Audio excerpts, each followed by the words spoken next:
The scream tore through the fog before Elena Marsh even saw the headlights swerve toward her. Metal screeched against metal. Glass shattered somewhere behind her eyes, or so it felt, as her small car spun across the wet road and slammed into the guardrail. For 3 long seconds, the world went silent, except for the hiss of steam rising from the crushed hood. She should have been afraid. She should have screamed too. Instead, Elena sat frozen behind the wheel, blood trickling down her temple, staring at the shape moving through the fog outside her shattered window. It was too large to be a dog, too controlled to be a wild animal. Amber eyes locked onto hers, and for a heartbeat, Elena felt something strange settle over her.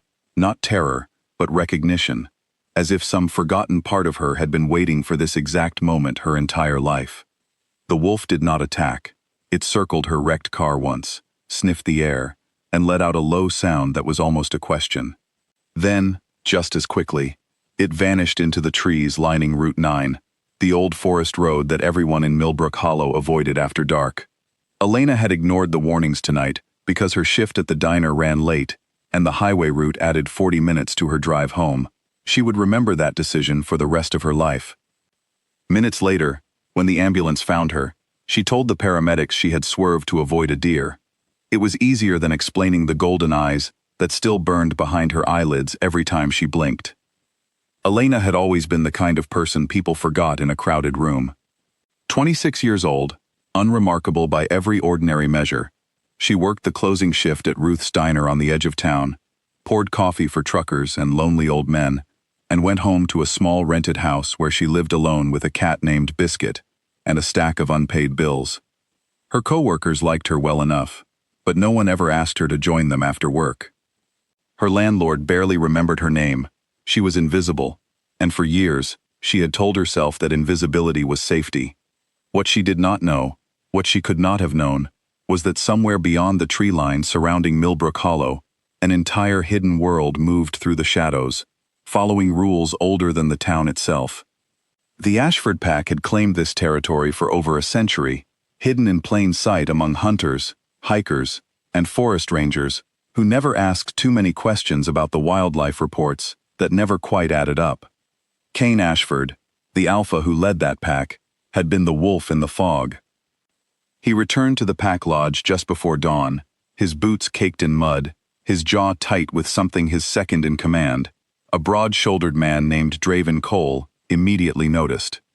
"You're late," Draven said, leaning against the doorway of the war room, arms crossed. "The scouts reported a car wreck near the ridge. Tell me you didn't do something reckless again." Cain poured himself a glass of water before answering, buying time he didn't need but wanted anyway. "There was a woman," he said finally, human. "Alone, her car went off the road." Draven's expression shifted, sharpening the way it always did when danger was mentioned. "Did she see you?" "She saw me," Cain admitted, "and she didn't run." The room went quiet. In the world Cain lived in, that single detail mattered more than anything else. Humans who witnessed the pack in wolf form reacted in one of two ways. They fled screaming, convincing themselves later that exhaustion or shock had twisted their vision into something impossible. Or they froze completely, paralyzed by instinctual fear that told them, correctly, that they were looking at something far more dangerous than any ordinary predator. Elena had done neither. Draven straightened, his voice hardening. "Then she's a problem. If she remembers, if she talks, we handle it the way we always handle exposure risks, quietly, before it spreads." "No," Cain said, and the single word carried a weight that made even Draven pause. "Nobody touches her. I mean it." Draven studied his alpha for a long moment, something calculating flickering behind his dark eyes before he masked it with a thin smile. "As you say, Alpha," he replied, though the words came out clipped, unconvinced. "But you know the council will ask questions if this human keeps drawing your attention." Cain didn't answer. He was already thinking about Amber eyes meeting his own through shattered glass, about the strange stillness in her expression that had nothing to do with fear, and everything to do with something he couldn't quite name yet. 3 days later, fate placed them in the same small hospital waiting room in the neighboring town of Ashgrove Creek, where Elena had gone for a follow-up scan after her accident, and where Cain, disguised in an ordinary flannel jacket instead of his usual commanding presence, had come to check on an injured pack member recovering under an assumed human identity. Elena noticed him first, not because he stood out in any obvious way, but because something about him felt oddly familiar, like a half-remembered dream she couldn't place. He was tall, with dark hair and a quiet stillness that made the noisy waiting room feel smaller around him. When their eyes met across the rows of uncomfortable plastic chairs, Elena's stomach dropped in a way that had nothing to do with her healing injuries. "It's you," she said, before she could stop herself, standing up despite the mild dizziness that still lingered from her concussion. Kane's expression flickered with surprise, quickly smoothed into practiced calm. "I'm sorry," he said carefully. "Do we know each other?" Elena hesitated, suddenly aware of how strange her next words would sound. "The accident," she said quietly. "On Route 9, there was an animal. A wolf, I think. It looked right at me." For a moment, Kane said nothing, weighing dozens of possible responses, calculating how much damage control this conversation might require. But something about the earnest, searching look in Elena's eyes made him abandon the practiced denials his pack had trained into him since childhood. "That was me," he said simply. Elena blinked, waiting for the punchline of a joke that never came. "You're saying you were the wolf." "I'm saying things in this world are more complicated than most people realize," Kane replied, choosing his words with care. "And you handled seeing something impossible better than most humans ever could."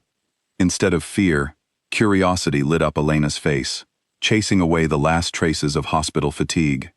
"Most people would call you crazy for saying that," she said. "Most people would be right to be cautious," Kane admitted. "But you're not most people." Their conversation was interrupted by a nurse calling Elena's name for her scan, but as she walked away, she glanced back once, memorizing the stranger's face the way you memorize something you already know you'll think about long after it's gone. Kane remained in the waiting room long after his injured pack member had been discharged, staring at the door Elena had disappeared through, turning over a decision he knew would upend the careful order of his world. Pack law was absolute. Humans who discovered their secret were either eliminated or, in rare circumstances, formally brought into pack knowledge under strict oversight and binding secrecy oaths. There was no precedent for what Kane was considering, no rule that accounted for the strange pull he felt toward a woman he'd known for less than a week.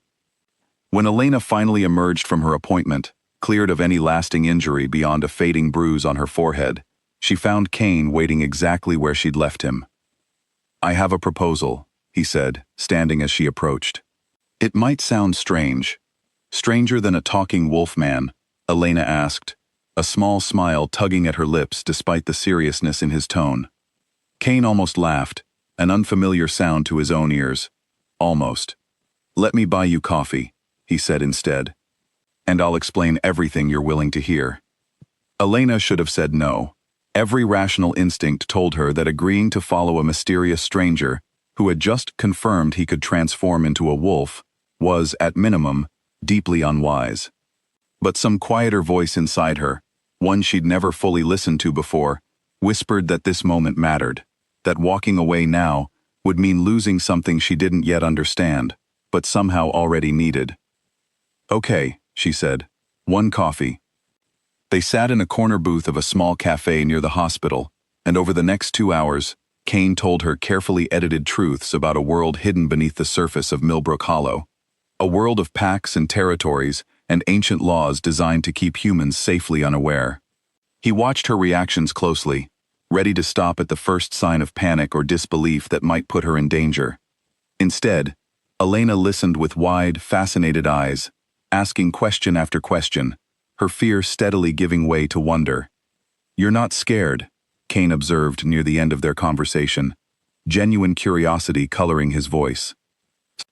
Elena considered the question seriously before answering.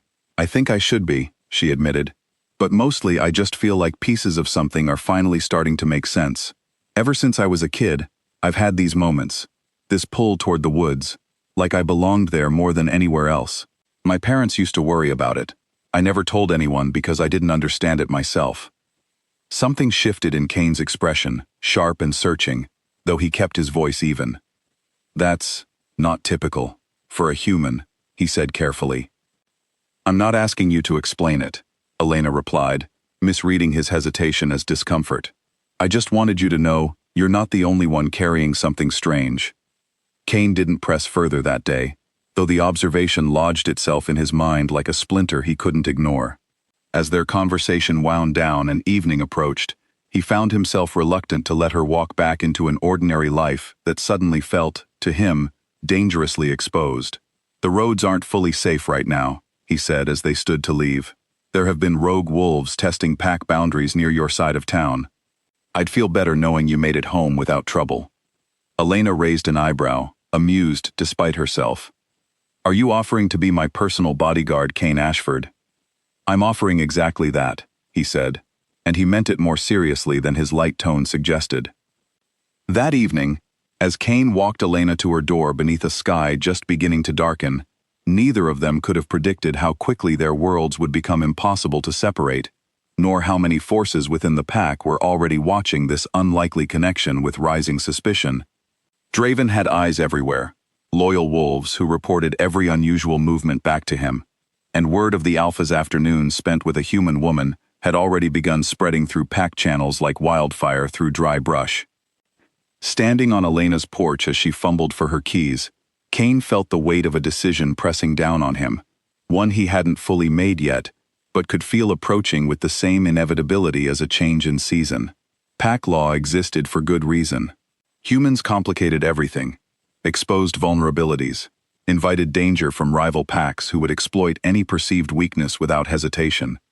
And yet, standing here in the fading light, watching Elena's face light up as she thanked him for the coffee and the walk home, Kane found himself unable to summon any regret for the choice he was about to make. "I'd like to see you again," he said simply, before he could talk himself out of it. Elena turned back at her doorway, surprise and something warmer flickering across her features. "I'd like that too," she said.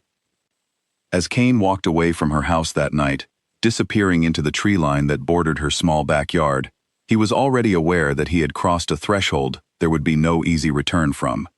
Behind him, in the shadows of the forest, another set of eyes watched his retreating figure with cold calculation, cataloging every detail to report back to a growing circle of pack members who believed their Alpha's judgment had become dangerously compromised.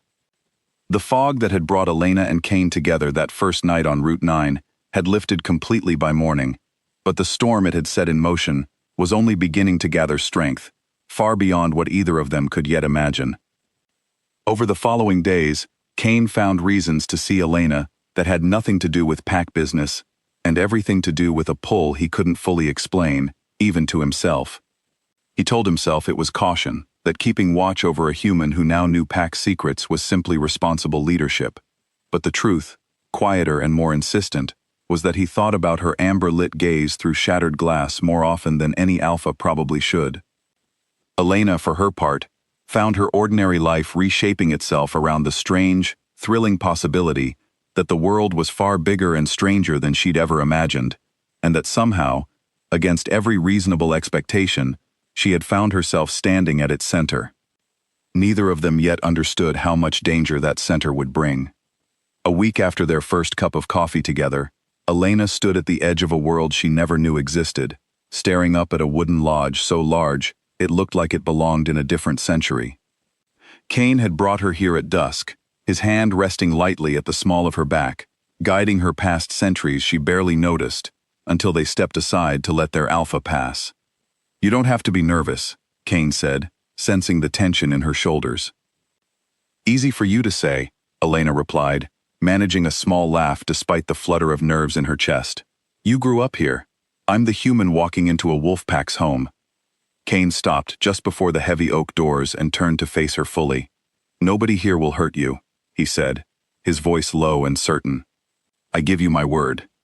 Elena believed him completely, which was perhaps the most dangerous thing about that evening. Inside, the lodge buzzed with quiet activity, pack members moving through wide hallways, lined with old photographs and carved wooden beams that told stories of generations long past. Elena felt dozens of eyes turn toward her the moment she crossed the threshold, some curious, some wary, a few openly hostile.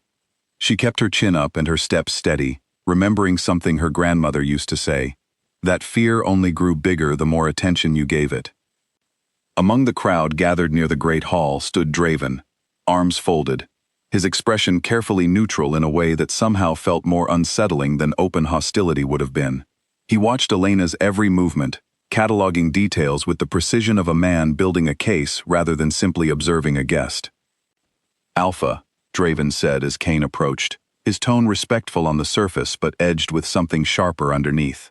"The council has requested a meeting. Tonight, if possible." Kane's jaw tightened almost imperceptibly. "About what?" Draven's gaze flicked deliberately toward Elena before returning to Kane. "About the decisions you've been making lately," he said. "Some of us feel they deserve an explanation." Elena felt the shift in atmosphere immediately, the way conversations around them seemed to quiet, the way several pack members exchanged glances loaded with meaning she couldn't fully decode. She said nothing, understanding instinctively that this was not her fight to lead. "I'll meet with the council tomorrow," Kane said firmly, leaving no room for negotiation. "Tonight, Elena is my guest, and she'll be treated as such." Draven inclined his head in what might have passed for agreement, though the tightness around his eyes suggested otherwise.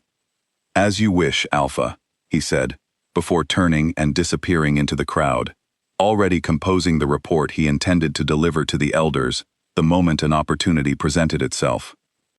Kane guided Elena toward a quieter section of the lodge, a study lined with books and old maps of the surrounding territory, away from the weight of curious stares. He poured her a glass of water and sat across from her, studying her face for any sign of fear or regret. "That was Draven," he explained. "My beta. We grew up together, fought beside each other more times than I can count. He's loyal to this pack in ways most people never will be. But he doesn't trust me," Elena finished for him. Kane didn't deny it. "He doesn't trust the situation," he corrected gently. "And honestly, he's not entirely wrong to be cautious. Humans have caused real problems for packs before. Exposure, betrayal, sometimes worse. His caution comes from experience, even if it's aimed at the wrong target this time." Elena turned her water glass slowly in her hands, considering his words. "What happens if the council decides I'm a problem?" she asked quietly. "Do they make you choose between me and this life?" The question hung heavy in the air between them, and for a long moment, Kane didn't answer immediately, weighing how much honesty was fair to offer someone still learning the shape of this new world. "They can try," he finally said, "but this pack answers to me, not the other way around. I won't let old fears dictate who I choose to protect." Elena wanted to believe him completely, but something in the careful way he chose his words told her this promise would be tested far sooner than either of them hoped. Their conversation was interrupted by a soft knock at the study door, and a young woman with warm brown eyes and a gentle smile stepped inside, carrying a tray of tea despite Kane not having requested any. "I thought you might need this," the woman said, setting the tray down carefully. "I'm Margaret, by the way. I help manage the lodge kitchens. It's not every day we get a human guest." Elena smiled gratefully, relieved by the unexpected warmth after the tension of Draven's earlier visit. "Thank you," she said. "Honestly, I could use something to calm my nerves." Margaret laughed softly, settling into a nearby chair as though she had all the time in the world. "Don't let Draven's attitude worry you too much," she said, glancing meaningfully at Kane. "He's protective to a fault, especially when it comes to our Alpha, but protective doesn't always mean right." Kane offered Margaret a grateful nod, appreciating her attempt to ease Elena's nerves. "Margaret's been with this pack since before I was born," he explained to Elena. "If anyone understands the balance between caution and fairness, it's her." "I've seen plenty of changes in this pack over the years," Margaret said thoughtfully. "Some good, some difficult. But I've also seen what happens when fear gets mistaken for wisdom. It rarely ends well for anyone." Her words settled over the room like a quiet warning, one Elena would remember in the difficult weeks ahead, though she couldn't yet grasp its full significance. As the evening wore on, Kane showed Elena more of the lodge, careful to keep her away from areas where tensions still simmered. She met a handful of pack members, who greeted her with cautious curiosity rather than outright hostility, including a lively younger wolf named Oliver, who peppered her with questions about human life, with the enthusiasm of someone who had never left the territory's boundaries. "Is it true humans can just walk into any store and buy food without hunting for it?" Oliver asked, wide-eyed with genuine fascination. Elena laughed, the sound easing some of the lingering tension in her chest. "Yes, though most of us still complain about the prices," she said. "That sounds incredible," Oliver replied earnestly, and Elena couldn't help but smile at the simple joy in his curiosity, a welcome contrast to the wary calculation she'd felt from others. By the time Kane walked her back through the lodge doors toward his car for the drive home, Elena felt cautiously optimistic, despite the friction she'd sensed simmering beneath the surface. "Not everyone here hates me," she said as they walked. "Not everyone," Kane agreed. "But enough voices exist that I won't pretend tonight went perfectly smoothly." "What about Draven?" Elena asked carefully. "Do you think he'll try to cause trouble?" Kane's expression grew more serious, a flicker of something like worry crossing his features before he carefully smoothed it away. "Draven believes he's protecting this pack," he said. "That kind of conviction can be dangerous, especially when it convinces someone that the ends justify difficult means." Elena absorbed this quietly, filing away the warning, even as the beauty of the star-filled sky above the lodge briefly distracted her from the weight of pack politics. "Whatever happens," she said finally, "I'm glad you brought me here tonight. I feel like I understand you a little better now." Kane stopped walking, turning to face her fully beneath the tree line separating the lodge grounds from the winding road home. "I'm glad too," he admitted, his voice softer than she'd heard it before. "Whatever the council decides tomorrow, I want you to know that bringing you into this world wasn't a mistake, not to me." The sincerity in his words settled something anxious in Elena's chest, even as a colder unease continued twisting beneath the surface. She didn't yet know the full shape of the danger gathering around her, didn't understand how deeply Draven's suspicions would eventually cut, but standing there beneath the darkening sky beside Kane, she found herself willing to face whatever came next. Neither of them noticed the shadow lingering near the tree line behind them, watching their quiet exchange with narrowed, calculating eyes, before slipping silently back toward the lodge to begin laying groundwork for a plan that would soon threaten everything Elena had only just begun to build. Word spread through the Ashford pack faster than any wildfire could have moved through the surrounding forest. By the time the sun rose the next morning, nearly every wolf within the territory had heard some version of the story, that their alpha had brought a human woman into the heart of the lodge, that he had defended her openly against Draven's concerns, that whispers of a deeper connection between them were growing louder by the hour. The council chamber sat at the highest point of the lodge, a circular room with tall windows overlooking the surrounding forest, deliberately designed centuries ago to remind whoever stood at its center that they answered to something larger than themselves. Kane entered that morning, already knowing the conversation ahead would test every ounce of patience he possessed. 5 elders sat waiting for him, their expressions ranging from cautious concern to outright disapproval. At their center sat Edmund Cross, the eldest among them, a wolf whose silver-streaked hair and steady gaze had guided pack decisions since long before Kane was born.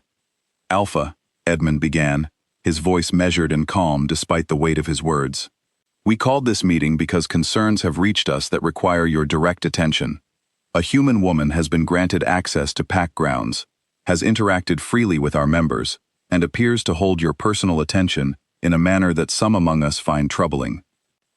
Kane kept his posture relaxed, though every instinct urged him toward defensiveness. "Elena witnessed pack activity by accident," he explained calmly.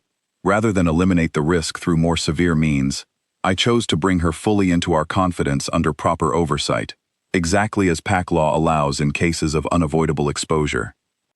"Unavoidable exposure typically results in immediate relocation and memory management," interjected a sharp-voiced elder named Beatrice, her eyes narrowing with suspicion. "Not repeated visits to pack grounds and personal walks home under moonlight." Word truly had traveled quickly, Kane noted grimly. "I've made my decision based on careful judgment, not personal indulgence," he replied evenly. "Elena poses no threat to this pack, If anything, her discretion and calm response to discovering our world suggests she deserves more trust than suspicion. Edmund studied Kane for a long, silent moment before speaking again. Draven has raised specific concerns, he said carefully. He believes this woman's sudden appearance in your life coincides too closely with increased rogue wolf activity along our northern border. He suspects she may not be entirely what she appears. The accusation landed heavier than Kane expected, and he fought to keep his expression neutral, despite the anger simmering beneath his calm exterior. Draven's concerns are noted, Kane said carefully, but they remain unsupported by any actual evidence. I won't punish an innocent woman based on suspicion alone. The council exchanged uneasy glances, clearly divided on how forcefully to press the matter further. Finally, Edmund spoke again, his tone gentler but no less serious. We trust your judgment, Alpha, as we always have, he said. But trust has limits when the safety of this entire pack potentially hangs in the balance. We ask only that you remain vigilant, and that you allow appropriate oversight regarding this woman's continued presence in our world. Kane nodded stiffly, understanding this compromise as the best outcome he could reasonably expect from this meeting. I'll take every necessary precaution, he promised. Though privately, he resolved that no amount of council pressure would change his commitment to protecting Elena from harm, whatever form that harm eventually took. As the meeting adjourned, and elders filed out of the chamber, Kane remained seated for a long moment, turning Draven's accusations over in his mind. Increased rogue activity along the northern border was indeed a real and troubling development, one Kane had been quietly investigating for weeks before Elena had ever entered his life. The timing, he had to admit, wasn't entirely unreasonable to question. But something about Draven's eagerness to connect Elena to that danger, without a shred of actual evidence, struck Kane as suspicious in its own right. Later that afternoon, Kane found Draven in the training yard behind the lodge, sparring with two younger pack members, with more intensity than the exercise strictly required. He waited until the session ended before approaching. You went to the council before speaking with me directly, Kane said without preamble, his tone carrying a warning edge. Draven wiped sweat from his brow, meeting his alpha's gaze without flinching. I spoke to the council because I believed they deserved to know the risks you seem willing to overlook, he replied evenly. Someone has to raise difficult questions, Kane. That's always been my role in this pack. Your role is to support my decisions, not undermine them behind closed doors, Kane replied, his voice hardening. I'm not undermining you, Draven insisted, frustration finally breaking through his composed exterior. I'm trying to protect you from a mistake I believe you're too close to see clearly. You've known this woman for barely 2 weeks, and already you're bringing her into pack grounds, defying council concerns, risking everything we've built to keep this pack safe. Ask yourself honestly whether that sounds like careful leadership or something else entirely.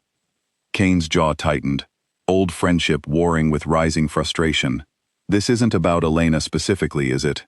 He said slowly, understanding dawning. This is about control. About you believing you understand what's best for this pack better than I do. Draven's expression flickered, something raw and wounded crossing his features, before he masked it again. I've spent my entire life serving this pack's interests, he said quietly. I've made sacrifices you don't fully understand to keep us safe. I won't apologize for continuing to do that now, even if it means questioning choices you're too distracted to examine clearly yourself. The conversation ended there, neither man willing to concede further ground, though both understood something fundamental had shifted between them, a crack forming in a friendship that had once seemed unbreakable. That evening, unaware of the tension building within pack leadership, Elena sat across from Margaret in the lodge kitchen, helping prepare dinner for a gathering of pack families, grateful for the simple, grounding rhythm of chopping vegetables and stirring pots after the intensity of her first full day among wolves. You handled yesterday better than most humans would have, Margaret said, watching Elena work with quiet approval. I don't know about that, Elena admitted. I felt like I was walking through a minefield the entire evening. Margaret chuckled softly. That's not far from the truth, honestly, she said. Pack politics can be more dangerous than any physical threat, especially for someone as unfamiliar with our ways as you are. My advice? Watch carefully who seeks your company and who avoids it. Both tell you something important. Elena absorbed this advice thoughtfully, filing it away alongside the growing collection of lessons she was accumulating about this strange, beautiful, complicated world she'd stumbled into. "Can I ask you something?" she said after a moment. "Do you think Kane made a mistake bringing me here?" Margaret paused her work, considering the question with obvious care before answering. "I think your alpha followed his instincts, and in my experience, Kane's instincts have rarely led this pack astray," she said finally. "But I also think powerful instincts sometimes attract equally powerful resistance from those who fear change. You'll need patience, Elena, and courage. This pack doesn't extend trust easily, but once earned, it runs deeper than almost anything in this world." Elena nodded slowly, absorbing the weight of Margaret's words as she continued her work, unaware that even now, several rooms away, Draven sat alone in his private quarters, staring at a map of pack territory spread across his desk, his mind working through calculations far more dangerous than simple suspicion. He believed, sincerely and completely, that Elena's presence threatened everything he'd sworn his life to protect. And Draven Cole had never been a man to stand idly by while danger gathered at his pack's door, regardless of how much collateral damage his intervention might eventually cause. Rumors moved through the Ashford pack like water finding cracks in old stone, seeping into every conversation, every glance exchanged in hallways, every hushed word shared between pack members who believed themselves unheard. Within days of the council meeting, the story of Elena Marsh had transformed from simple curiosity into something far more dangerous, a narrative carefully shaped by hands that understood exactly how fear could be weaponized against reason. It started small. A pack member claimed to have seen Elena wandering near restricted areas of the territory without an escort, though no one could confirm exactly when or where this supposed incident occurred. Another whispered that she'd been overheard on a phone call speaking in hushed, secretive tones to someone outside pack knowledge. None of these claims carried any real evidence, yet each retelling added weight and detail, until the accumulated whispers formed something that felt, to increasingly anxious pack members, like undeniable truth. Elena felt the shift immediately during her next visit to the lodge, invited once again by Kane despite the tension still lingering from the council meeting. Where curious glances had once greeted her, she now noticed pointed stares that quickly looked away, conversations that fell suspiciously silent as she passed, doors that seemed to close just slightly faster when she approached. "Something's different," she said quietly to Kane as they walked through the main hallway toward his private study. "People are looking at me differently than before." Kane's expression tightened, though he tried to keep his voice reassuring. "Pack gossip moves quickly," he said. "Ignore it, it'll pass." But Elena, sharper and more observant than Kane perhaps gave her credit for, could sense the tension he was carefully trying to mask. "This isn't just gossip, is it?" she pressed gently. "Something specific is happening." Kane hesitated, weighing how much to share before deciding honesty served her better than false comfort. "There are rumors circulating," he admitted finally. "Unfounded claims, suggesting you might be connected somehow to the rogue wolf activity we've been dealing with along our territory borders." Elena stopped walking entirely, shock and hurt flashing across her face in equal measure. "They think I'm working with dangerous wolves to hurt this pack," she said slowly, testing the absurdity of the accusation aloud. "Kane, I didn't even know packs existed 2 weeks ago." "I know that," Kane said firmly, reaching out to steady her with a gentle hand on her shoulder. "I believe you completely. But fear doesn't always listen to reason, especially when someone works hard to feed it convincing details." Elena's mind immediately jumped to the obvious source. "Draven," she said quietly. Kane didn't confirm or deny it directly, though his silence spoke volumes. "I don't have proof of anything specific," he said carefully, "but I intend to find out exactly where these rumors are originating, and I won't allow baseless accusations to threaten your safety within this pack." Despite his reassurances, Elena spent the rest of that visit acutely aware of every glance thrown her direction, every whispered conversation that seemed to quiet the moment she drew near. By the time Kane drove her home that evening, exhaustion from the emotional weight of constant scrutiny had settled heavily over her shoulders. "I don't know if I can keep doing this," she admitted quietly, as they sat parked outside her small house, neither quite ready to end the conversation. I want to understand your world, Kane. I want to be part of your life. But I can't fight against people who've already decided I'm guilty of something I didn't do. Kane reached over, gently taking her hand in his amber eyes steady and sincere in the dim evening light. You don't have to fight alone, he said quietly. I chose to bring you into this world because I believed, and still believe, that you belong here. That belief hasn't changed, regardless of how loud the whispers become. Elena squeezed his hand gratefully, though worry continued gnawing at the edges of her growing feelings for him. What if this gets worse? She asked softly. What if the council decides the risk isn't worth it, regardless of what you believe? Kane's jaw tightened, resolve hardening his features. Then they'll have to go through me first, he said simply, leaving no room for doubt in his conviction. Meanwhile, back at the lodge, Draven moved through the shadows of his own careful plan, with methodical precision.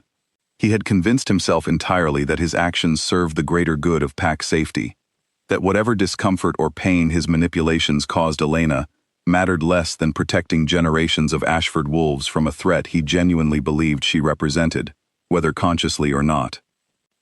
That night, Draven met privately with two younger pack members he had cultivated as loyal informants, wolves named Nathaniel and Clara, both eager to prove their dedication to what they believed was legitimate pack security work. I need you both to keep closer watch on the human, Draven instructed, his voice low and serious in the dim light of his private study. Document anything unusual, any contact with outsiders, any behavior that seems inconsistent with an ordinary human woman. Our alpha's judgment has become compromised, and someone needs to gather the evidence necessary to protect this pack, even if that means acting without his full awareness. Nathaniel exchanged an uneasy glance with Clara before speaking. Are you certain about this? He asked carefully. If the Alpha discovers we're monitoring his personal guest without authorization, the consequences could be severe. The consequences of inaction could be far worse, Draven replied firmly. I've seen what happens when packs allow sentiment to override sound judgment. I won't let history repeat itself here, not while I have breath left to prevent it.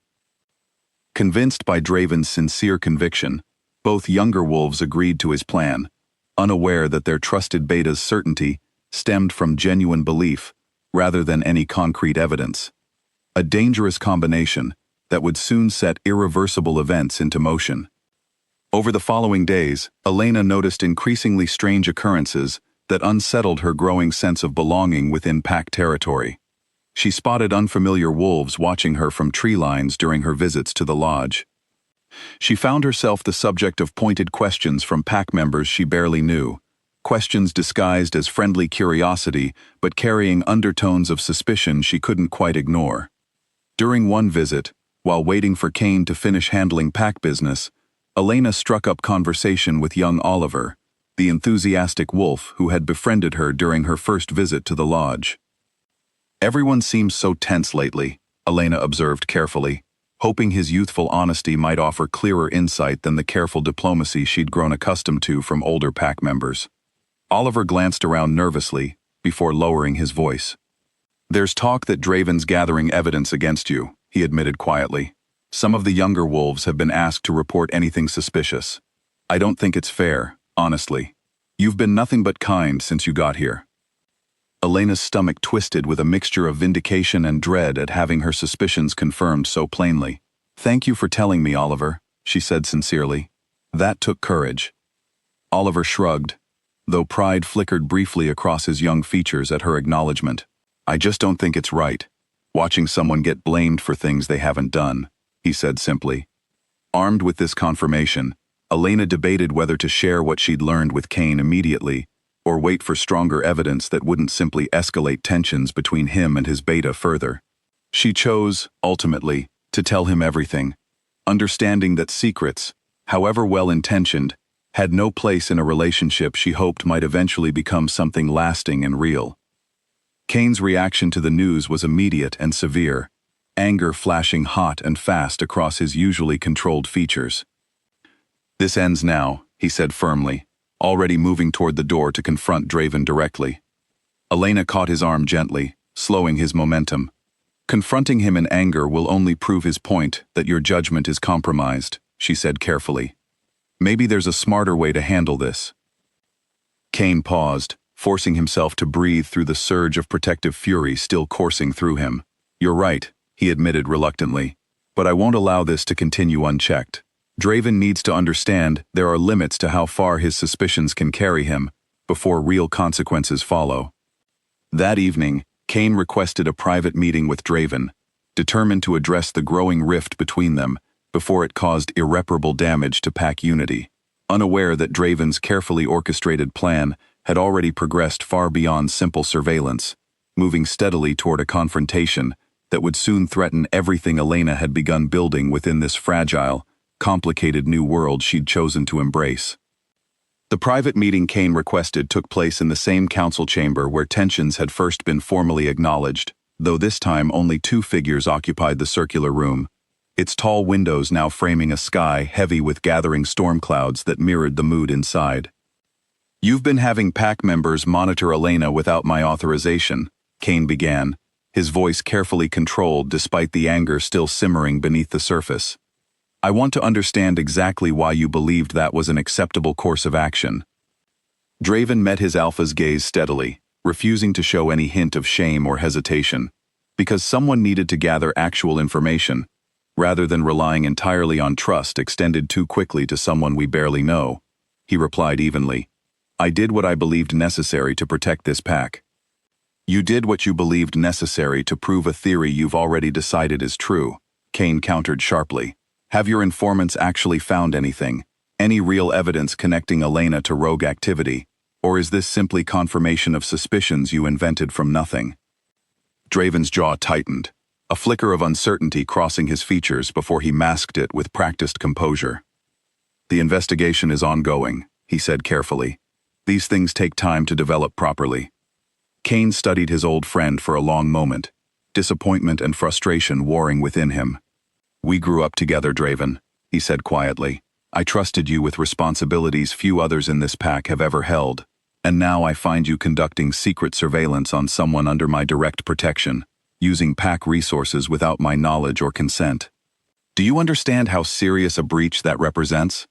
I understand exactly how serious the situation is, Draven replied, his composed exterior finally cracking to reveal genuine frustration underneath. That's precisely why I've acted the way I have. You're too close to this, Kane. You can't see what the rest of us see clearly. That bringing an outsider into pack confidence this quickly, this completely, represents a genuine risk to everything we've spent generations protecting. The accusation hung heavy in the air between them, old friendships straining visibly under the weight of fundamentally different perspectives neither man seemed willing to abandon. I'm giving you a direct order, Kane said finally, his voice hardening with authority. All surveillance on Elena stops immediately. Any pack member you've recruited for this purpose reports directly to me for reassignment. And if I discover you've continued these activities covertly, there will be serious consequences for your position within this pack. Am I understood? Draven held his alpha's gaze for a long, tense moment, before finally lowering his eyes in reluctant acknowledgement. Understood, Alpha, he said, though the careful neutrality in his tone did little to reassure Kane that genuine compliance would follow. As Kane left the council chamber that evening, he felt no real sense of resolution, only the uneasy certainty that this confrontation had simply pushed Draven's activities further underground, rather than ending them entirely. He resolved to remain vigilant, unaware that events already set into motion would soon spiral far beyond either man's ability to fully control. 3 days later, disaster struck without warning. A coordinated attack hit the pack's northern border patrol just after midnight, rogue wolves moving with unusual precision and coordination that suggested detailed knowledge of pack patrol schedules and territory weaknesses. 3 pack members sustained serious injuries in the ensuing confrontation before the attackers retreated back across the border, disappearing into contested territory before reinforcements could arrive. Kane arrived at the scene within the hour, fury and concern warring for dominance as he assessed the damage and comforted injured pack members being tended by the lodge's healers. This attack represented the most serious breach of pack territory in years, precise and calculated in ways that suggested inside knowledge rather than opportunistic aggression. How did they know our patrol patterns? Kane demanded, addressing the assembled group of senior pack members who had gathered to assess the situation. This wasn't random. Someone provided information that made this attack possible. A tense silence fell over the gathered wolves before Draven stepped forward, his expression grave. "Alpha," he said carefully, "there's something you need to see." He produced a folded piece of paper, evidence he claimed had been discovered near the attack site, detailed notes outlining patrol schedules and territory vulnerabilities, written in handwriting that, upon closer examination, bore an unsettling resemblance to Elena's distinctive script, samples of which existed from a guest registry she'd signed during an earlier lodge visit. Kane stared at the paper, disbelief and confusion warring within him. "This is impossible," he said flatly. "Elena doesn't know enough about pack territory to produce information this detailed. She's had access to the lodge, to maps, to conversations among pack members who might have unknowingly revealed sensitive details," Draven countered carefully, his voice heavy with reluctant conviction. "I didn't want to believe it either, Kane. But the evidence speaks for itself." Around them, pack members exchanged uneasy glances, the accumulated weight of weeks of suspicion finally crystallizing into something that felt, in this moment of genuine crisis, like undeniable proof. Whispered conversations rippled through the gathered crowd, fear and anger coalescing into a dangerous momentum that Kane could feel building around him like a physical pressure. "This is fabricated," Kane said firmly, though even as he spoke, doubt flickered treacherously at the edges of his certainty. "I won't accept this as proof of anything without proper investigation." "The council will need to convene immediately," Edmund said gravely, stepping forward with the weight of his authority. "Given the severity of this attack, and the injuries sustained, we cannot delay addressing this potential threat, regardless of personal connections that might complicate the Alpha's judgment." Kane felt the ground shifting dangerously beneath him, understanding with growing dread that the careful trust he'd worked to build for Elena within this pack, now hung by the thinnest of threads, threatened by evidence he desperately wanted to dismiss, but couldn't entirely explain away without deeper investigation he hadn't yet had time to conduct. That night, as emergency council proceedings were hastily arranged for the following morning, Kane drove to Elena's small house with a heaviness settling in his chest that he hadn't felt since the darkest days of his early leadership, when every decision carried consequences that rippled far beyond what he could fully control. Elena opened her door to find him standing there, exhaustion and worry etched clearly across his features, and immediately understood something serious had happened. "What's wrong?" she asked, stepping aside to let him in. Kane hesitated only a moment before explaining everything: the attack, the injuries sustained, the damning evidence bearing her handwriting that Draven had presented before the assembled pack. Elena's face drained of color as she listened, horror and disbelief washing over her in equal measure. "That's not possible," she said, her voice shaking slightly. "I've never written anything like that. I wouldn't even know what information to include."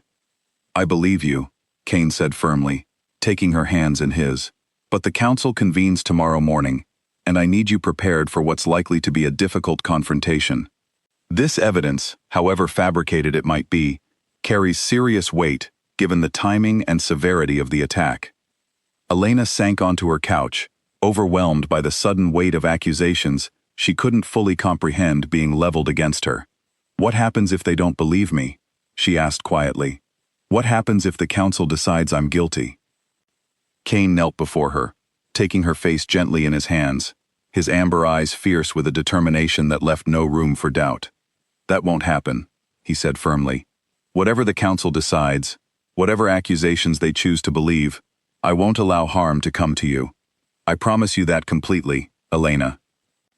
Despite his sincere conviction, both of them understood, in the heavy silence that followed his promise, that the coming confrontation would test the very foundations of everything Kane had built within his pack, and that the outcome remained far from certain no matter how fiercely he intended to fight for her innocence.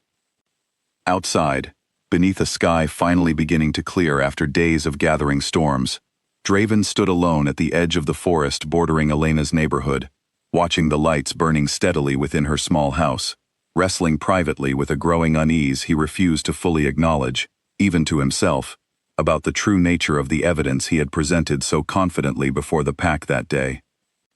Morning arrived far too quickly for Elena, who had spent most of the night staring at her ceiling, replaying every interaction she'd had within Pack territory, searching desperately for any explanation that might account for the damning evidence Draven had presented against her. She found none, only a growing sense of dread that settled heavily in her stomach, as dawn light finally filtered through her bedroom curtains.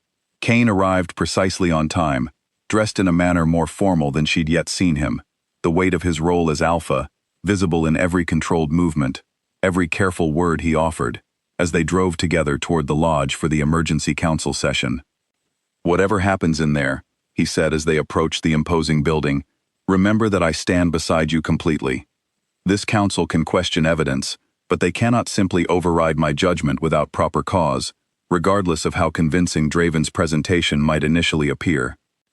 Elena nodded, though anxiety continued twisting through her chest as they entered the lodge and made their way toward the same circular council chamber where Kane's earlier confrontation with Draven had taken place. This time, the room felt different, charged with a tension that pressed against her skin the moment she crossed the threshold. The full council sat assembled, 5 elders occupying their customary positions, while additional pack members, more than Elena had ever seen gathered in one place, lined the chamber's outer walls, drawn by the severity of the situation and genuine concern for their injured packmates. Draven stood near the center of the room, the folded evidence still clutched in his hand, his expression grave but resolute. "Let us begin," Edmund said, calling the chamber to order with practiced authority. "We gather today to address a serious breach of pack security, one that has resulted in injuries to 3 of our own. Evidence has been presented suggesting the involvement of Elena Marsh, a human granted access to pack knowledge under the Alpha's personal authorization. We will examine this evidence carefully and fairly before reaching any conclusions." Draven stepped forward, presenting his findings with methodical precision, detailing the location where the incriminating notes had supposedly been discovered, comparing the handwriting samples with visible confidence in his conclusions. Elena listened, growing increasingly desperate as she watched pack members around the chamber nodding along with his careful presentation, their expressions hardening with each detail he offered. "This is not my handwriting," Elena finally interjected, unable to remain silent any longer despite the breach of chamber protocol her outburst represented. "I've never seen that document before in my life." Edmund raised a hand, calling for order as murmurs rippled through the assembled crowd. "You'll have opportunity to speak, Elena," he said, not unkindly. "But please allow us to complete our examination of the evidence first." As the proceedings continued, Kane watched with growing frustration, understanding that the careful, methodical nature of Draven's presentation was working exactly as intended, building an atmosphere of certainty that would be difficult to dismantle without concrete counter-evidence he simply didn't yet possess. "I request an independent handwriting analysis," Kane finally interjected, unable to remain silent as the proceedings continued building momentum against Elena. Surely this pack possesses members capable of examining this evidence with appropriate scientific rigor before we consider drastic action. Edmund considered this request seriously, exchanging glances with his fellow elders before responding. "A reasonable request," he acknowledged. "We will arrange for proper analysis before any final determination is reached. However, given the severity of the security breach and ongoing risk to pack safety, we cannot simply dismiss the evidence presented while awaiting confirmation." "What exactly are you proposing?" Kane asked, tension evident in every word. "Temporary restriction," Edmund replied carefully. "Elena remains confined to secured pack quarters while investigation continues, rather than free movement throughout territory, or return to unsupervised human life, where additional risk might emerge." The proposal landed like a physical blow, and Elena felt her chest tighten with rising panic at the implication that she might be effectively imprisoned based on evidence she knew to be false, evidence she couldn't yet prove had been fabricated against her. "This is unacceptable," Kane said sharply, stepping forward with barely contained fury. "You're proposing to detain an innocent woman based on unverified evidence and unfounded suspicion." "I'm proposing reasonable caution given the severity of recent events," Edmund countered firmly, though sympathy flickered briefly across his weathered features. "Alpha, I understand your personal investment in this matter, But you cannot allow that investment to override sound judgment when pack safety hangs in the balance. The chamber fell into tense silence, every pack member present understanding they were witnessing a genuine crisis point in their alpha's leadership, a moment where personal conviction and pack expectation had collided, with no easy resolution visible on the horizon. It was Margaret who finally broke the silence, stepping forward from where she'd been standing quietly among the observing crowd, her voice carrying unexpected authority despite her position outside the formal council structure. "If I may speak," she said, and Edmund, recognizing her long-standing service to the pack, nodded permission. "I've spent considerable time with Elena since her arrival. I've watched her interact with pack members, observed her genuine curiosity and respect for our ways. Nothing in her behavior suggests the calculating deception this evidence implies. I would ask this council to consider carefully whether convenient timing and circumstantial handwriting comparison truly constitute sufficient proof to justify detaining an innocent person." Her words carried weight precisely because of her long, respected history within the pack, and Elena watched with cautious hope as several elders exchanged uncertain glances, the momentum of Draven's presentation finally showing signs of wavering under genuine scrutiny. Draven, sensing the shifting mood, pressed his case further with renewed urgency. "Margaret's testimony speaks to character, not evidence," he argued. "We cannot allow personal fondness to override documented proof, however uncomfortable that proof might be to accept." The chamber's tension stretched taut, every voice adding weight to one side or the other of an increasingly divided debate, until Edmund finally raised his hands, calling for order once more. "We will recess to consider all testimony presented today," he announced. "A final determination will be reached by tomorrow evening, following proper handwriting analysis and further investigation into the circumstances surrounding this attack. Until that determination is reached, Elena will remain under Alpha Kane's direct supervision rather than formal detention, given the uncertainty still surrounding this evidence."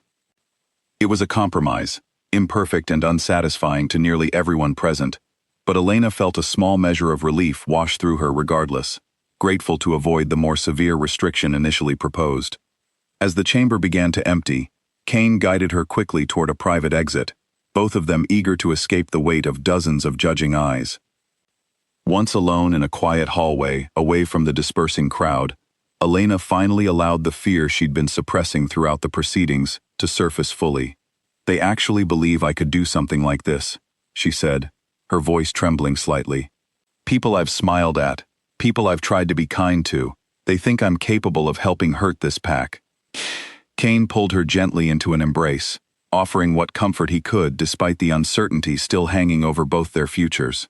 "Fear makes people believe convenient explanations," he said quietly. "It doesn't make those explanations true.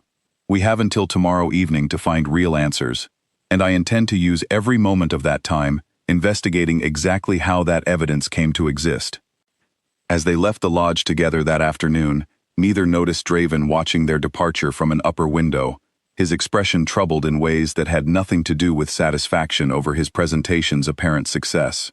Something about the entire situation continued gnawing at him, a nagging uncertainty he couldn't quite silence, despite his genuine conviction that his actions served the pack's best interests. That evening, as Kane began quietly investigating the true origins of the damning evidence presented against Elena, neither he nor anyone else within the pack yet understood how close they stood to uncovering a truth far more dangerous and complicated than simple human betrayal. A truth that would soon reshape everything they believed they understood about the threat facing their territory. With less than 24 hours remaining before the council's final determination, Kane threw himself into investigating every detail surrounding the fabricated evidence, working alongside Margaret, whose long history within the pack gave her access to resources and trusted contacts that proved invaluable in the desperate search for truth. Elena, confined to Kane's private quarters within the lodge under his direct supervision, found herself unable to simply wait passively while her future hung in the balance. "I need to help somehow," she insisted, pacing the length of Kane's study as evening approached. "I can't just sit here while you investigate everything on my behalf." Kane paused his review of documents spread across his desk, studying her with careful consideration. "There might be something you can offer, actually," he said slowly. You mentioned once, back when we first met, that you'd experienced strange pulls toward the forest throughout your life, moments that didn't quite make sense to you. Can you tell me more about that? Elena settled into a chair across from him, memory drawing her back to childhood experiences she'd rarely discussed with anyone. It started when I was maybe 7 or 8, she said thoughtfully. I'd wake up sometimes with dirt on my feet, no memory of leaving my bed, no explanation my parents could ever find. They eventually assumed I was sleepwalking, though I never remembered any of it clearly. As I got older, the episodes became less frequent, but the pull toward wooded areas never fully disappeared. I always felt more like myself surrounded by trees than anywhere else. Kane listened with growing intensity, pieces of a theory beginning to form that felt simultaneously impossible and increasingly undeniable, given everything he'd observed since first meeting her. Did your parents ever mention anything unusual about your family history? He asked carefully. Distant relatives, perhaps, or ancestry they seemed reluctant to discuss. Elena frowned, searching her memory. My mother mentioned once that her grandmother came from somewhere in Eastern Europe, some small village she never talked about much, she said slowly. She said our family had old superstitions passed down through generations, though she always dismissed them as nothing more than folk tales. Kane rose from his desk, moving toward a bookshelf lined with old volumes bound in cracked leather, running his fingers along familiar spines until he found what he sought. This might explain more than either of us initially realized, he said, pulling free a heavy tome and setting it carefully on the desk between them. The book, ancient and fragile with age, contained detailed records of pack history, stretching back centuries, including references to bloodlines thought lost to time, ancient wolf lineages that had scattered and diluted through generations of intermarriage with human populations across Europe, their supernatural heritage buried so deeply beneath ordinary human appearance that even the bearers themselves rarely understood their true nature. There are stories, old even by pack standards, Kane explained, carefully turning pages filled with faded ink and detailed genealogical records. Bloodlines connected to ancient wolf clans that predate even the oldest packs currently existing. Most were believed extinct, their supernatural nature diluted beyond recognition through centuries of human intermarriage. But occasionally, under specific circumstances, dormant traits resurface unexpectedly in descendants who have no conscious awareness of their true heritage. Elena stared at the ancient text, disbelief and dawning wonder warring within her. You're saying I might actually be... She paused, struggling to articulate a possibility that still felt impossible, despite everything she'd already witnessed within this hidden world. You're saying I might have wolf blood somewhere in my ancestry. It's possible, Kane said carefully, though genuine excitement colored his voice despite his cautious tone. It would explain your calm reaction upon first seeing me in wolf form, your inexplicable pull toward forest environments throughout your life, even your childhood episodes that resembled early unconscious shifting attempts before the trait fully suppressed itself again. The implications settled heavily over Elena, reshaping her understanding of her own identity in ways she hadn't remotely anticipated when she'd first agreed to accompany Kane into this hidden world weeks earlier. If this is true, she said slowly, does that change anything regarding the accusations against me? Could this ancient bloodline connect somehow to what's happening now?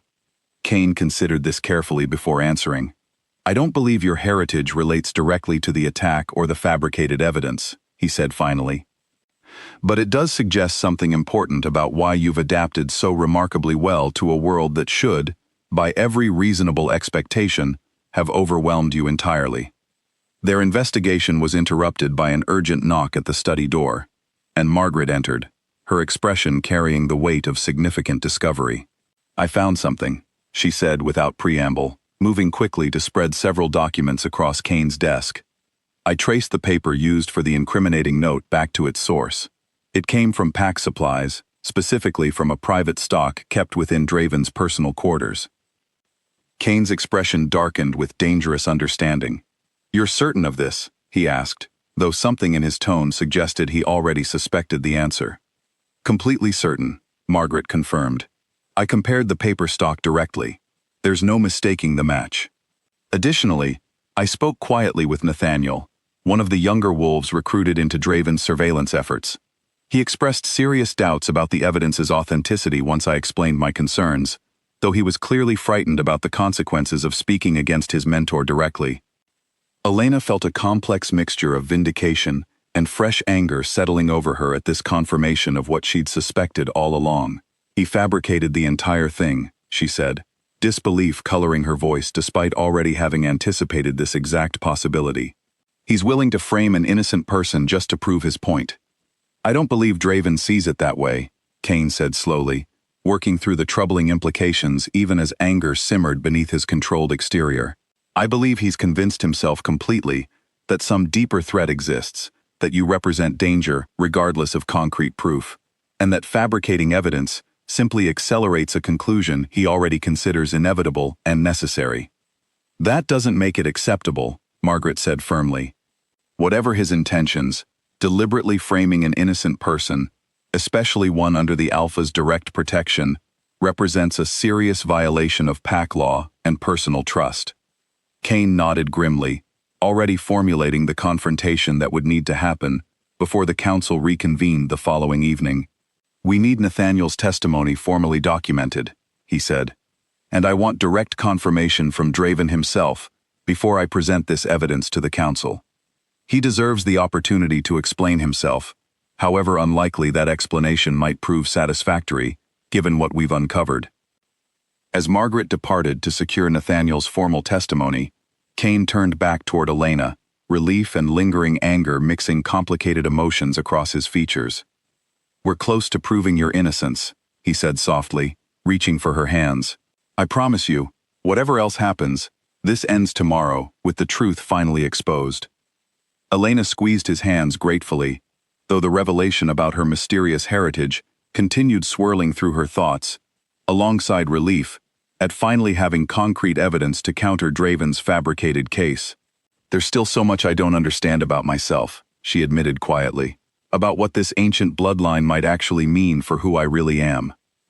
We'll figure that out together, Kane promised, his amber eyes steady and warm despite the exhaustion evident from their long day of investigation. Whatever you discover about your heritage, whatever changes might eventually emerge, I want you to know that doesn't change how I feel about you. If anything, it only confirms what I sensed from that very first night on Route 9, that you belong in this world far more than either of us initially understood. Elena leaned into him, drawing comfort from his steady presence, despite the exhausting uncertainty still surrounding their immediate future. Tomorrow would bring confrontation, difficult truths, and hopefully, finally, justice long overdue. But tonight, surrounded by mounting evidence of her innocence and the warmth of Kane's unwavering support, Elena allowed herself a rare moment of cautious hope that the nightmare of the past several days might finally be approaching its resolution. Neither of them yet realized how dramatically the coming confrontation would reshape not just Elena's standing within the pack, but the very foundations of pack leadership itself, as Kane prepared to make a decision that would challenge everything the Ashford pack had traditionally understood about the limits and responsibilities of an Alpha's authority. The council chamber felt different that evening, charged with an anticipation that pressed against Elena's skin the moment she crossed its threshold beside Kane. Word had somehow spread that new evidence had emerged overnight, and the gathered crowd of pack members lining the chamber's walls buzzed with quiet speculation about what revelations the coming hour might bring. Draven stood near the chamber's center, exactly where he had presented his damning evidence the previous day, though something in his posture tonight suggested less certainty than before, a subtle tension in his shoulders that hadn't been present during his earlier confident presentation. We convene tonight to reach final determination regarding the evidence presented against Elena Marsh, Edmund announced, calling the assembled chamber to order. Before we proceed, I understand additional information has come to light that requires the council's attention. Kane stepped forward, Margaret beside him carrying carefully organized documentation of their overnight investigation. With the council's permission, he said formally, I'd like to present evidence regarding the true origin of the note used to implicate Elena in yesterday's attack. Edmund nodded permission, and Kane proceeded methodically through Margaret's findings, detailing the paper stock traced directly to Draven's private quarters, presenting Nathaniel's reluctant but ultimately honest testimony confirming his role in surveillance activities he'd increasingly come to doubt as the situation escalated beyond what he'd originally understood as legitimate pack security work. Murmurs rippled through the assembled crowd as the implications of this evidence became clear, dozens of eyes shifting toward Draven, whose expression had grown increasingly strained throughout Kane's careful presentation. "This is a serious accusation," Edmund said gravely, turning toward Draven directly. "Do you have any response to these findings?" Draven remained silent for a long, tense moment, visibly wrestling with something internal before finally speaking. "I acted in what I genuinely believed were this pack's best interests," he said, his voice carrying none of its earlier confidence. "I've watched this pack face threats before, watched trust extended too freely lead to devastating consequences. When I saw our Alpha's judgment becoming increasingly compromised by personal feelings, I convinced myself that decisive action, however difficult, served a greater necessity." "You fabricated evidence against an innocent woman," Kane said sharply, unable to fully contain his anger despite his efforts toward controlled diplomacy. "You allowed her to face potential detention, perhaps worse consequences, based on lies you constructed yourself." "I never intended for things to escalate this far," Draven said, genuine anguish finally cracking through his composed exterior. "I believed, truly believed, that presenting my concerns forcefully enough would prompt proper investigation, would reveal legitimate risks I remained convinced existed. When the attack occurred, when the timing aligned so perfectly with my fears, I convinced myself the evidence I fabricated simply confirmed a truth I already knew, rather than creating a lie from nothing." The chamber fell into stunned silence at this admission, the weight of Draven's confession settling heavily over the assembled crowd. Elena felt a complex wave of emotions wash through her, vindication at finally hearing the truth acknowledged publicly, mixed with something almost like sympathy for a man so thoroughly convinced of his own righteousness that he'd been willing to sacrifice an innocent person's safety to prove it. Edmund's expression had grown severe, the weight of pack law clearly informing his next words. "Draven Cole," he said formally, "you stand accused of fabricating evidence against an innocent guest under Alpha protection, of conducting unauthorized surveillance against direct orders, and of deliberately misleading this council to serve personal conviction rather than documented truth. These represent serious violations of pack law, violations that traditionally carry severe consequences." Before the council could proceed further toward formal judgment, Kane stepped forward again, something resolute settling over his features that suggested he'd reached a decision weighing on him since the previous evening's revelations. "Before this council determines Draven's punishment," Kane said, his voice carrying clearly through the tense chamber, "I need to address something else entirely, a decision I've reached that extends beyond simply resolving tonight's proceedings." Edmund studied his Alpha carefully, sensing something significant approaching. "Speak freely, Alpha," he said. Kane turned, addressing not just the council, but the entire assembled crowd of pack members who had gathered to witness these proceedings. This entire situation, from Draven's escalating suspicions to tonight's painful confrontation, stems from a fundamental tension this pack has never fully resolved, he began. The tension between rigid tradition and genuine justice, between fear of change and the courage required to embrace it when circumstances demand growth.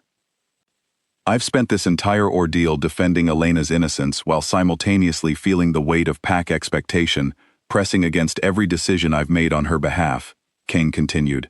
And throughout this process, I've come to understand something important, that leading this pack, according to inherited fear, rather than genuine conviction, serves no one well, myself included. Elena watched, confusion mixing with growing apprehension, as she tried to anticipate where Kane's words were leading, uncertain what decision he'd reached that required such a dramatic public declaration. "I love Elena Marsh," Kane said simply, the words carrying clearly through the silent chamber. "Not despite the complications her presence brings to this pack, but because of the courage and compassion she's demonstrated throughout every difficult moment of this ordeal. And I refuse to lead a pack that cannot fully accept her as an equal member of our community, regardless of her human origins or the ancient bloodline we've recently discovered running through her ancestry." Gasps rippled through the assembled crowd at this dual revelation, both Kane's open declaration of love and the startling mention of Elena's supernatural heritage sending fresh waves of shock through the gathered pack members. If this council, if this pack, cannot extend genuine trust and protection to someone I've chosen to stand beside, Kane continued, his voice steady despite the magnitude of what he was about to declare, then I question whether I remain the right leader to guide this pack forward. Effective immediately, I relinquish my position as alpha of the Ashford pack, rather than continue leading a community unwilling to fully embrace the values of fairness and courage I believe this position should represent. The chamber erupted into stunned chaos, pack members turning to each other in disbelief, elders exchanging shocked glances as they struggled to process an announcement no one had anticipated. Elena stared at Kane, her own shock rendering her momentarily speechless, understanding the magnitude of what he'd just sacrificed on her behalf. "Kane," she finally managed, stepping toward him despite the chaos surrounding them. "You can't do this. This pack needs you." Kane turned to her, his expression calm despite the storm he'd just unleashed, something like relief visible beneath the gravity of his decision. "This pack needs a leader who values justice over fear," he said quietly, "just for her. If tonight's events prove I'm no longer suited to embody that leadership according to this council's traditional expectations, then perhaps stepping aside serves everyone better than continuing to fight a battle I shouldn't have to fight at all." Edmund rose from his seat, raising his hands to call the chaotic chamber back to some semblance of order, though his own expression carried genuine shock at the unprecedented turn events had taken. "Alpha," he said carefully, "this council never intended for tonight's proceedings to result in such drastic action. Perhaps we should discuss this decision further before—" "I've made my decision, Edmund," Kane interrupted gently but firmly. "Whatever happens next, whatever this pack decides moving forward, my priority remains protecting Elena from the kind of fear and suspicion that nearly cost her everything tonight. If that priority conflicts irreconcilably with my responsibilities as Alpha, then the crown itself matters less to me than standing by that conviction." As the chamber continued buzzing with shocked disbelief around them, Elena reached for Kane's hand, overwhelmed by the magnitude of sacrifice he'd just offered on her behalf, uncertain what the coming days would bring, but understanding, with absolute clarity, that whatever challenges still lay ahead, she would face them beside a man who had proven, beyond any doubt, that his commitment to her ran deeper than power, tradition, or the weight of a crown he'd carried his entire adult life. The days following Kane's stunning announcement passed in a strange, uncertain haze for Elena, the lodge buzzing with anxious speculation about pack leadership, while formal proceedings determined next steps, according to laws that had rarely, if ever, needed to address a voluntary alpha resignation under such dramatic circumstances. Kane remained calm throughout the uncertainty, though Elena could sense the weight of everything he'd sacrificed pressing quietly beneath his composed exterior. "Do you regret it?" she asked one evening, as they sat together in the small guest quarters temporarily assigned to them while the pack determined its path forward. Stepping down like that, in front of everyone. Kane considered the question seriously before answering, his amber eyes thoughtful in the dim evening light. "No," he said finally. "I regret that circumstances forced such a dramatic choice. But the choice itself, protecting you over clinging to a position that required compromising values I believe deeply in, that I don't regret at all." Elena leaned against him, grateful beyond words for his steady conviction, even amid such profound uncertainty. "What happens to Draven now?" she asked, curiosity mixing with lingering complicated feelings about a man who had caused her so much genuine suffering, while apparently believing sincerely in his own righteousness throughout. "The council will determine his formal punishment," Kane said. "Fabricating evidence, conducting unauthorized surveillance. These represent serious violations regardless of his stated intentions. I expect exile from pack territory, though the council may show some leniency, given his previously unblemished record of loyal service before this situation." As if summoned by their conversation, a soft knock interrupted them, and Margaret entered, her expression carrying news that suggested the council had reached decisions regarding both pack leadership and Draven's punishment. "The council requests your presence," she said, addressing both of them with unusual formality. "There are developments you should hear directly." They found the council chamber occupied not by the full assembled crowd of the previous confrontation, but by the 5 elders alone, along with Draven standing quietly near the chamber's center, his posture carrying none of his former confident authority. "We've reached several decisions," Edmund began, his expression grave but carrying an undertone Elena couldn't quite identify. "Regarding Draven's violations, this council has determined a punishment of extended service probation rather than exile, given his lifetime of otherwise exemplary dedication to this pack, combined with his voluntary and complete confession once confronted with evidence of his fabrication." Draven remained silent, accepting this judgment with visible resignation, though something like genuine relief flickered briefly across his features at the mercy shown despite his serious transgressions. "However," Edmund continued, turning his attention toward Kane, "this council also convened extensive discussion regarding your resignation, Kane. Your declaration, while dramatic, illuminated important truths about this pack's culture that we cannot simply dismiss. Fear and rigid tradition led directly to circumstances that nearly resulted in grave injustice against an innocent person. That failure belongs not just to Draven's individual actions, but to a broader pattern this council must acknowledge and address." Elena listened with growing anticipation, sensing something significant approaching in Edmund's careful words. "This council formally requests that you reconsider your resignation," Edmund said finally. "Not as a return to leadership unchanged, but as an opportunity to reshape this pack's approach toward justice, toward genuine evaluation of evidence, rather than fear-driven assumption, toward extending trust more thoughtfully to those who demonstrate they deserve it, regardless of their origins." Kane exchanged a glance with Elena, surprise and cautious hope visible in his expression at this unexpected development. "And if I return," he asked carefully, "what assurances exist that Elena receives full and genuine acceptance within this pack, rather than continued suspicion simply pushed further beneath the surface?" Edmund's expression grew solemn with genuine conviction. "This council has discussed that question at length," he said. "We propose formal recognition of Elena's place within this pack, not merely as your personal guest under special protection, but as a genuine member deserving the same rights and consideration extended to any other pack member, human heritage, and unexpected ancient bloodline included." The proposal hung in the air, carrying weight that both Kane and Elena needed a long moment to fully absorb. Elena felt tears gathering unexpectedly at the corners of her eyes, overwhelmed by the magnitude of acceptance being offered after weeks of suspicion, fear, and painful accusation. "I would need time to properly investigate and understand this dormant bloodline you both have mentioned," Beatrice added, her earlier sharp suspicion now replaced with genuine scholarly curiosity.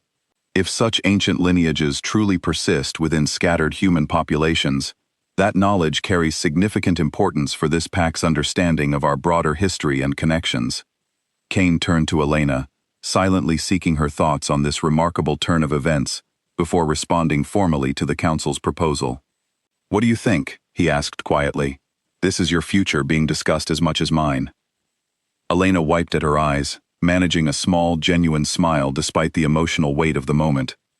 "I think this pack has shown real courage tonight, admitting fault and offering genuine change rather than simply papering over what happened," she said. "And I think, if you're willing to return to leadership, I'd be honored to build a genuine life within this community, one built on the kind of trust and fairness this council is finally offering, rather than the suspicion we've faced until now." Kane's expression softened with relief and quiet joy at her response, before he turned back toward the assembled elders. "I accept the council's request," he said formally. "I'll resume my position as Alpha, on the explicit condition that this pack's formal acceptance of Elena, and the broader principles of fairness this crisis has illuminated, become permanently codified within our pack's governing traditions, ensuring no future situation unfolds according to fear rather than genuine justice." Edmund nodded solemnly, the weight of genuine agreement settling over the chamber. "Agreed," he said. "We will begin formal proceedings tomorrow to properly welcome Elena as a full member of this pack, and to establish clearer protocols ensuring evidence-based judgment guides future security concerns, rather than the assumption-driven suspicion that nearly caused irreparable harm this week." As the council meeting concluded, and the elders began filing out to prepare for the following day's formal proceedings, Draven lingered behind, clearly wrestling with something he needed to say before departing. Elena, he said quietly, approaching her with visible difficulty despite his genuine remorse. I know an apology cannot undo the harm I've caused you, the fear and suspicion you faced because of choices I made, believing I served this pack's best interests. But I am genuinely sorry, more than words can properly express, for the pain my actions caused you. Elena studied him for a long moment, weighing her still complicated feelings before finally responding. I believe you were sincere in your convictions, even though those convictions led you terribly astray, she said carefully. I hope you use this experience to reconsider how easily good intentions can justify harmful actions when fear guides decision-making rather than genuine evidence. I'm willing to move forward, Draven, though rebuilding trust will take time and consistent effort on your part. Draven nodded, accepting her measured response with visible gratitude that she'd offered any path toward eventual reconciliation at all. Thank you, he said quietly. I won't take that opportunity lightly. As Draven departed the chamber, leaving Kane and Elena alone amid the settling dust of such a dramatic, transformative day, Kane pulled her gently into his arms, relief and profound gratitude visible in every line of his expression. We did it, he murmured softly against her hair. We actually did it. Elena leaned into his embrace, overwhelmed by the remarkable journey that had brought them to this moment, from a foggy accident on Route 9 to this profound transformation of an entire pack's approach toward justice and acceptance. We did it together, she corrected gently, pulling back slightly to meet his warm amber gaze.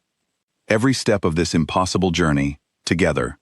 Tomorrow would bring formal ceremony, official welcome into a community that had initially viewed her with such profound suspicion, and the beginning of a genuinely new chapter for both Elena and the pack she was about to formally join. But tonight, standing together in the quiet aftermath of hard-won justice, both of them understood that whatever challenges still awaited them, they would face every one of them together, bound by a connection that had proven strong enough to withstand betrayal, survive false accusation, and ultimately transform not just their own futures, but the very foundations of an entire community's understanding of courage, fairness, and genuine acceptance. Morning sunlight streamed through the tall windows of the Great Hall, warmer and brighter than it had felt in weeks, as pack members gathered from every corner of Ashford territory to witness a ceremony that none of them had ever expected to see, the formal welcome of a human woman carrying newly discovered ancient wolf heritage into full membership within their community. Elena stood at the center of the hall, dressed simply but elegantly in clothing Margaret had helped her select for the occasion, her heart pounding with a mixture of nervousness and profound gratitude as she looked out over the assembled crowd that had, just days earlier, viewed her with such deep suspicion and fear. Edmund stood before her, holding an ancient ceremonial pendant that had been used for generations to mark significant transitions within pack membership, its silver surface engraved with symbols representing loyalty, courage, and belonging that stretched back centuries within Ashford tradition. Elena Marsh, he began, his voice carrying clearly through the silent, attentive hall, this pack has witnessed your courage throughout circumstances that would have broken lesser resolve. We have witnessed your compassion, extended even toward those who wronged you deeply. And we have discovered, remarkably, that ancient blood connecting you to traditions far older than even this pack's long history runs through your veins, whether you fully understand that heritage yet or not. Elena felt tears gathering as Edmund continued, the weight of genuine acceptance settling over her in ways that still felt almost unbelievable, given how recently she'd faced accusation and fear from many of the very faces now watching her with warm approval. Do you accept full membership within the Ashford pack? Edmund asked formally, with all the rights, responsibilities, and protections that membership carries, alongside the ancient heritage you now claim as part of your identity. I accept, Elena said, her voice steady despite the emotion coursing through her, gladly and completely. Edmund placed the ceremonial pendant around her neck, and a ripple of warm applause spread through the assembled crowd, a stark and beautiful contrast to the suspicious silence that had once greeted her presence within these same walls. Kane stepped forward next, taking his position beside her as the pack's reinstated alpha, his expression radiant with pride and love as he addressed the gathered community. This pack has learned something profound this week, he said, his voice carrying clearly through the hall. That true strength lies not in rigid adherence to fear-driven tradition, but in the courage to evaluate evidence honestly, to extend trust thoughtfully, and to embrace change when circumstances demonstrate its necessity. Elena has taught us this lesson through her own remarkable courage and grace, and I am profoundly grateful this pack found the wisdom to learn it before irreparable harm occurred. The following weeks brought remarkable transformation to Ashford territory, as Elena settled into her new life among the pack, with a warmth and belonging that continued surprising her daily. Beatrice, once among her sharpest critics, threw herself into researching Elena's ancient bloodline with genuine scholarly enthusiasm, uncovering historical records that traced her heritage back through generations of a nearly forgotten wolf clan that had once thrived across Eastern Europe before scattering and diluting through centuries of human intermarriage. "You carry traces of the Varga bloodline," Beatrice explained excitedly during one research session, spreading ancient documents across a study table for Elena and Kane to examine together. One of the oldest wolf clans in recorded history, known for exceptional resilience and an unusual ability to sense danger before it fully manifests, a trait that likely explains your remarkably calm reaction to encountering pack members, despite having no conscious awareness of your heritage. "Does that mean I'll eventually be able to shift?"